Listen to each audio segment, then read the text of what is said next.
안녕하세요. 아트살롱에 오신 것을 환영합니다. 오늘은 20세기의 위대한 색채 예술가 앙리 마티스를 소개해 드리려고 해요. 마티스는 자연 또는 사물을 재현하는 기존의 예술에서 벗어나 화가의 내면 세계를 표현하는 색채의 사용으로 모더니즘의 한 형태를 이끌어냈던 예술가입니다. 현재 마이아트 뮤지엄에서 앙리 마티스 특별전을 진행하고 있는데요. 기회가 되신다면 전시회에 가셔서 마티스의 작품들을 직접 보고 느끼시는 것도 좋을 것 같아요. 마티스는 1869년 12월 31일 프랑스에서 곡물과 도료를 판매하는 아버지 에밀 마티스와 아마추어 화가인 어머니 안나 엘로이즈 사이에서 태어났습니다. 아버지의 뜻에 따라 법률 공부를 하고 공증인 사무실에서 일했었는데요. 21살 때 맹장염으로 병원에 입원해 있으면서 그림을 그리기 시작했다고 합니다. 그리고 아버지의 반대를 무릅쓰고 화가가 되겠다고 결심하게 되죠. 루브르 박물관에서 푸생, 라파엘로, 샤르댕의 그림들을 모사하고 연구하면서 1895년에는 프랑스의 국립미술학교에 들어가 본격적으로 그림을 그리기 시작합니다. 그리고 죽기 직전까지 60년이 넘는 시간 동안 왕성한 작품 활동을 하면서 20세기의 중요한 예술가 중 한 명으로 역사에 남았습니다. 마티스가 작품 활동을 시작했던 때 프랑스에서는 고흐, 고갱, 세잔, 쇠라 등 후기 인상주의 혹은 신인상주의 회화가 미술에서 지배적이었는데요. 마티스는 이들에게 많은 영향을 받게 됩니다. 쇠라에게는 시각적 효과를, 세잔에게는 회화적 구조, 반 고흐에게는 회화의 표현적인 차원, 그리고 고갱에게서 회화에서의 영적 환영의 가능성을 배웠습니다. 마티스의 초기 작품들을 함께 보실까요?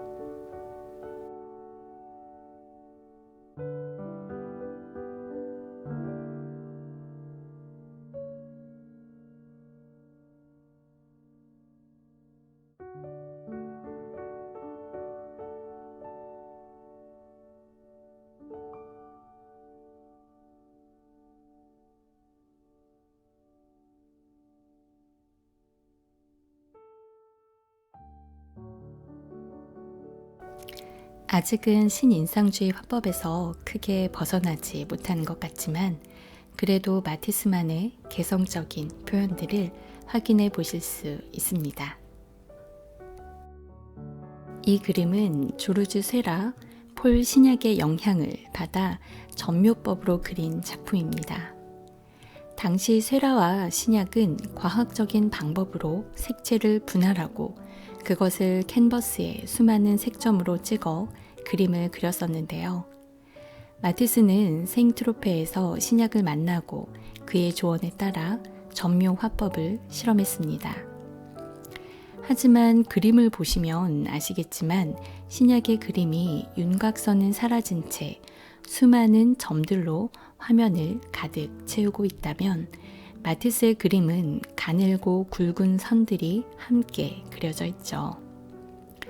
또한 자연의 색을 과학적인 방법으로 분할해서 그렸다기보다는 마티스만의 독자적인 색채가 눈에 띕니다.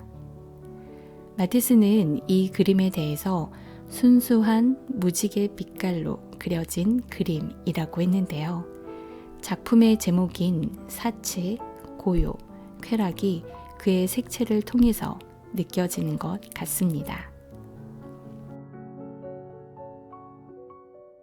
이 작품 어떠신가요? 우아한 여인의 얼굴에 초록색 물감이 거칠게 칠해져 있는데요. 이 작품이 바로 당시의 포비즘, 즉 야수파를 탄생시켰던 작품입니다. 1905년 마티스는 그의 부인의 초상 모자 쓴 여인을 살롱 도톤전에 출품했어요.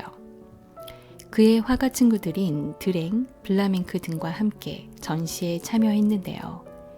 이 전시에서 비평가 루이 복셀은 이것 봐, 야수들 사이에 도나텔로가 서 있네 라는 말을 하면서 도나텔로의 점잖은 조각과 함께 전시되어 있던 마티스와 동료 화가들의 작품을 야수라고 불렀고요. 그것이 야수파의 시작이 되었습니다. 작품의 특징을 보면 사물 또는 인물의 고유색에서 벗어나서 화가 내면의 감정을 주관적인 색채로 표현하고 있는데요. 색이 더 이상 자연을 재현하는 수단으로만 사용되지 않았습니다. 사실 이 작품은 복셀이 야수라고 불렀을 만큼 많은 이들의 비난을 받았습니다. 작품의 모델인 마티스의 부인조차 이 그림을 싫어했다고 해요. 화가 모리스 드니는 이 그림을 고통스러울 만큼 현란한 작품이라고 했습니다. 하지만 마티스는 이 그림을 시작으로 색채에 대한 새로운 해석과 함께 그만의 작품 세계를 만들어가게 됩니다. 이 시기에 제작된 다른 인물화인데요. 마티스 부인, 초록색 선과 앙드레 드랭의 추상입니다. 역시 자유로운 색의 사용과 붓의 터치를 보실 수 있습니다. 1906년에 제작된 삶의 기쁨이라는 작품입니다. 이 그림 역시 빨강, 노랑, 초록, 분홍 등 다채로운 색을 사용하면서 마티스 자신의 주관적인 감정, 감동을 그림에 그려 넣었는데요. 하지만 이전 그림처럼 추해 보이기보다는 낭만적이고 관능적으로 보이기도 합니다. 이전 그림들에서 보였던 거친 붓터치는 사라지고 부드러운 곡선으로 화면 전체에 리듬감이 느껴지죠. 형태가 단순해지면서 인물과 자연의 추상성이 돋보입니다. 마티스는 이 그림을 5달 만에 완성했다고 하는데요. 사실 각각의 인물들은 독립적으로 구상되었지만 이 작품에서 한 화면에 조화롭게 배치되었고 이후에 다른 그림들에서 각각의 이미지로 다시 살아납니다. 이 작품으로 마티스의 추함이 새롭게 인식되었다고 하는데요. 마티스가 야수파 시기에 그렸던 그림 중 대표적인 작품으로 평가받고 있는 작품입니다.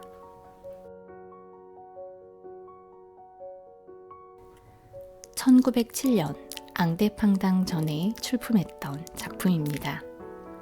파란 누드라는 제목의 작품인데요. 조금 전에 보셨던 삶의 기쁨에서 비스듬히 누워있는 여인을 또 다른 모습으로 그렸어요. 파란 누드의 제목에서 알 수 있듯이 여인은 푸른색의 강렬한 색채로 표현되었고요. 굵은 윤곽선과 함께 역동적이고 강한 인상을 주고 있습니다. 이 작품에서 마티스는 야수주의에서 벗어나 작가 특유의 독자적인 양식을 확립하기 시작했습니다. 붉은색 조화라는 작품입니다. 정말 온통 강렬한 붉은색으로 칠해져 있는데요. 벽과 식탁이 모두 같은 붉은색으로 그려져 있고 동일한 무늬가 반복되면서 공간 구분이 모호해지고 굉장히 평면적으로 보입니다. 창밖으로 보이는 풍경 또한 액자에 걸려있는 풍경화처럼 보이면서 외부와 내부가 하나로 연결되고 있습니다. 아카데믹한 원근법이나 명암법은 모두 버리고 마티스 특유의 평면적이고 장식적인 느낌으로 화면을 가득 채우고 있는데요. 알제리 여행을 통해서 아라베스크 무늬에 관심이 많았던 마티스는 점점 평면적이고 단순화되던 그의 그림에 화려한 장식성을 더해 그리고 있습니다.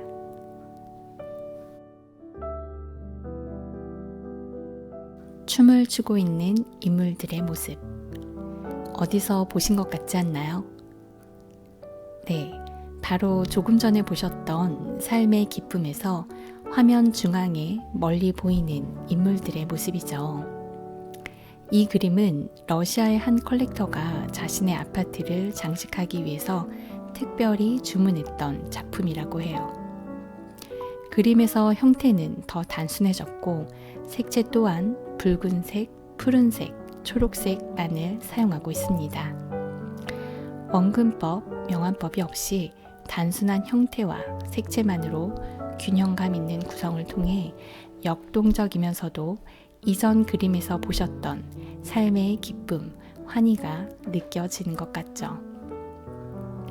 이 시기 마티스 작품의 특징인 단순하고 평면적이며 장식적인 요소가 모두 담겨 있습니다.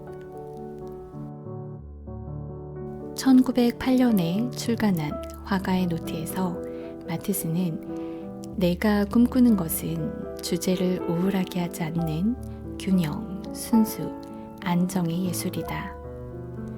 모든 정신 노동자, 기업인, 문필가들을 위한 예술.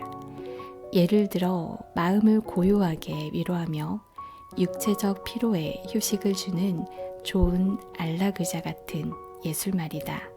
라고 말했는데요. 마티스의 그림들을 보면서 그가 추구했던 예술을 어떻게 표현하고 실현해 나갔는지 알 수 있을 것 같습니다.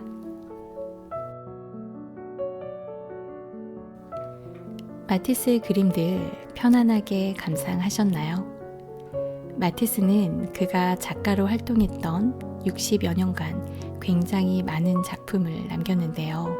다음 영상에서 더 많은 마티스의 작품들을 감상해 보도록 하겠습니다.